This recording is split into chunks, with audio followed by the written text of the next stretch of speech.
Actually, 50-50 may not actually be fair.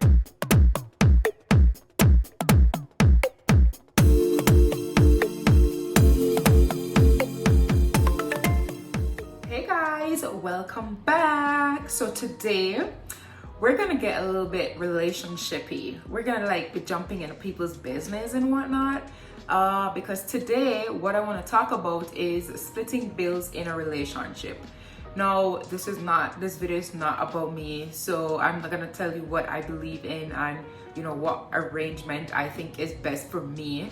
I'm just gonna give it to you from the perspective of statistics and just a method that I use when coaching my clients, a method that actually works.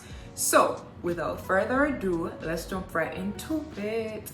First thing I should make clear is that I have noticed that when it comes to splitting bills, when it comes to couples splitting bills and their thoughts on it, I find that people who grew up in a more traditional household, they tend to believe in the man paying all or majority of the bills while the woman doesn't.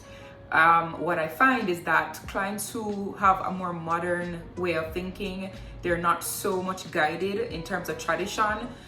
They tend to believe in 50-50. So as it relates to where you are, it just completely depends on what you are comfortable with, what your partner is comfortable with, and what you guys agree upon. That is what is important. In this video today though, we're going to be focusing on the couples who decide to split their bills. So if you are a couple, if you are a part of a couple like that, today is about you. And don't mind my shirt, okay? My shirt does not, the word on my shirt does not indicate anything that's going on up here, okay? It's just pure coincidence. But let's just jump right into it, okay? So the first thing we need to figure out, or the first thing we need to discuss is that when it comes to couples splitting their bills, you need to have a discussion on what bills exactly will be split.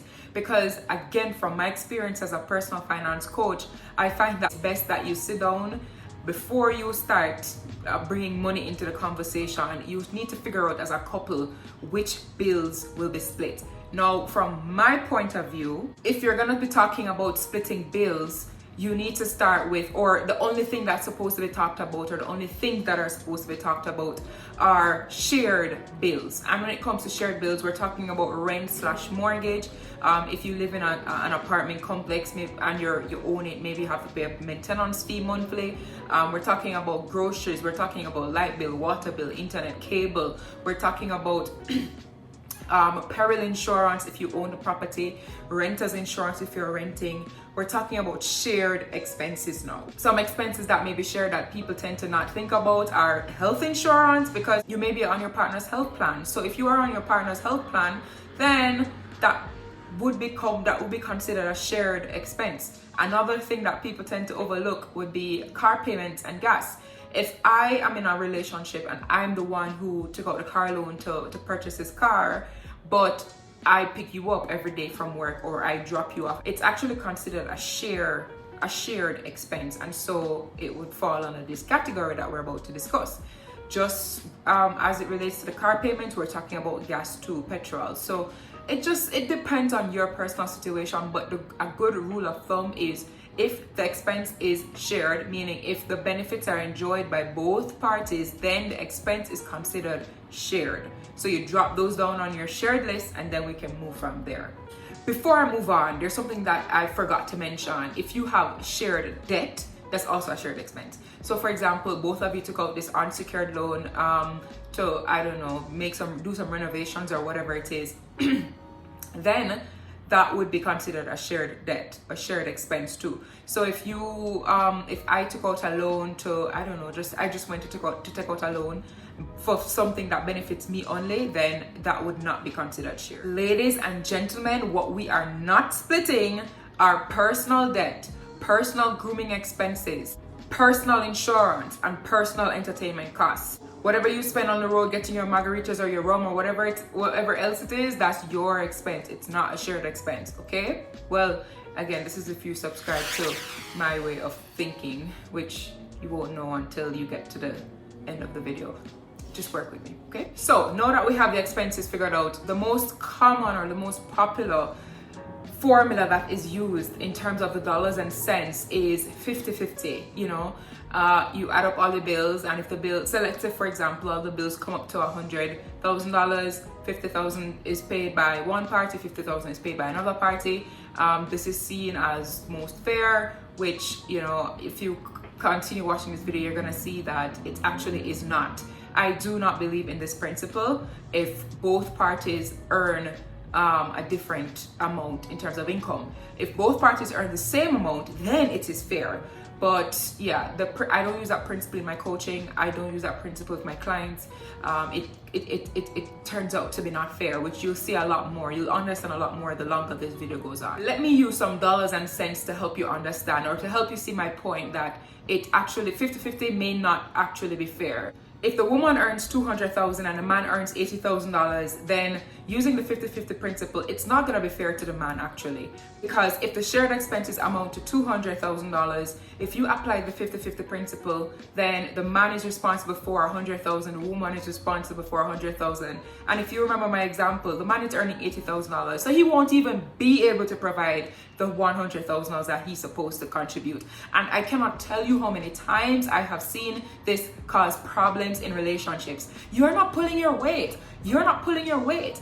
When it's just not practical. What is the man supposed to do? Give his entire $80,000, then owe you $20,000 because of 50-50? It's just not practical. But you know what? Let's change the bills, for example. Let's change the example for a bit, because I know you're gonna say, well, your example is not practical. So let's change the example to something practical. Let's say the total amount the bills come to, the shared expenses come to, would be $100,000. Applying the 50-50 principle, it means that the man has to pay $50,000, the woman has to pay $50,000.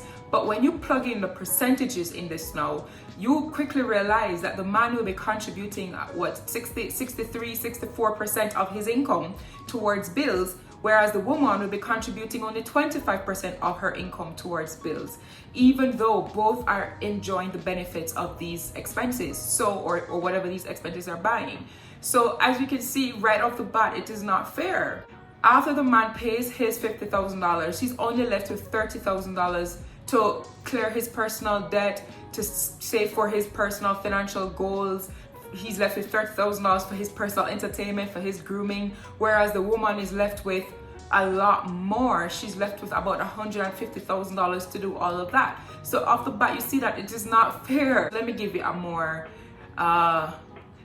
a fairer way to proceed. Your step one is that you need to add up your shared responsibilities, your shared expenses, get the total, and then after you get the total, you need to add your income plus his income, or vice versa, whatever it is. So you need to add both of your income. So let's say in our example, the man was earning $80,000, the woman was earning $200,000. So your total income for the household would be $280,000. So taking that into consideration, you now apply the 50-20-30 rule, where you find 50% of your total income, and that is what is supposed to be for the shared expenses. That's your cap for your shared household expenses. So in our example of $280,000, you're not supposed to exceed $140,000 for your shared expenses, which include all the expenses that we discussed earlier in this video. So now, as it relates to who pays what, this is where you're gonna have to pay a little bit of attention here. So remember, I said that our total expenses should not exceed $140,000, or total shared expenses should not exceed $140,000 per month, right? Now, as it relates to who pays what, you're gonna take the man's income. Let's say in our example it was $80,000. You're gonna find 50% of that. That is gonna bring you to $40,000. You're gonna take the woman's income, which we said was $200,000, so 50% of that is $100,000, and then you're gonna go back to your list of shared expenses. You're gonna write down what each expense costs, and I'm gonna give you some examples here so that you understand. Let's say we have rent at $50,000, we have utilities at $15,000, we have grocery at $30,000. We have car payment, $35,000. We have gas at $16,000. When you add up all of these expenses, you're gonna get to $146,000. So, you know, it's gonna be $6,000 more than what it's supposed to be, which, I mean, as a very practical coach, I'm okay. I can work with that. I'm not gonna murder my clients to say, get rid of $6,000. It's fine. So the total expenses will be $146,000, right? In this example that we're giving you. Now, as it relates to who pays what, I'm finally gonna tell you. Remember when we found 50% of the man's income, it was 40,000. You're gonna find some bills in this example, in this list, that would total around $40,000, and he would be responsible for those bills. So for example, he can take the car payment, which is $35,000. He can take that alone, that's fine. So he'd just be responsible for the car payment, whereas the woman would be responsible for rent, utilities, groceries, and petrol, which I know it sounds a lot, but when you tally it up, it's only $111,000. She would be $11,000 over her target. Again, I could work with that. Or if you want to get more, technical with it, you can say, okay, for the 4th week, in terms of groceries, the woman won't pay for that, the man will pay for that. So it will bring you right back to the exact 40,000 for the man, 100,000 for the woman. So I hope this is clear. This is what I use like a lot, and I'm telling you that it's a way better distribution. The man is left with his 50% to do for his wants and for his investments, to get rid of his debt, whatever it is. The woman is also left with 50% of her income to do what she needs to do with respect to her thing. But when it comes to the bills, both parties are contributing on a fairer basis. Not one party is carrying a whole heap of the expenses while other parties basically chilling when you consider the income. So I hope you find this video helpful. I'm almost tempted to go back through it because I like when my things are clear, and I know this is a very technical principle. So you know what, I'm gonna go through it in like 1 minute. So pretty much what we're gonna do is we're gonna start with so both of you are gonna sit down. I would say sit down with a glass of wine if you can afford it.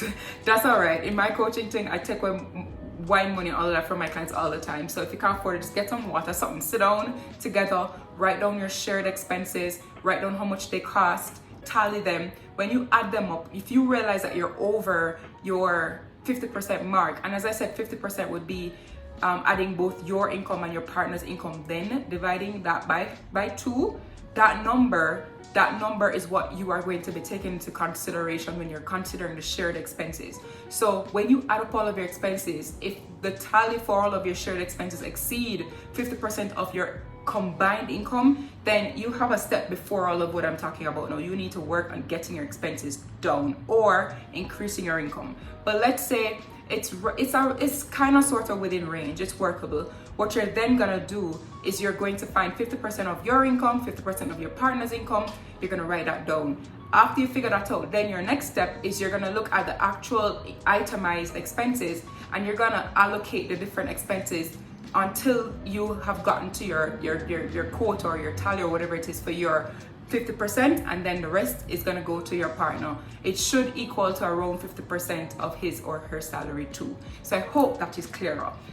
Please let me know in the comment section what you think, and by the way, do not ask me what I think, because I will not tell you, because this is not about me, okay? I'm just giving you some ways that you can proceed with respect to this method.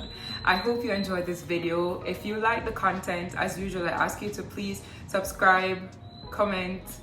Man, I'm not a YouTuber, I keep forgetting all of these things, but you know what to do. Go do it, please, so that other people can see the content. All right, have a good day, night, whenever you see this. Bye.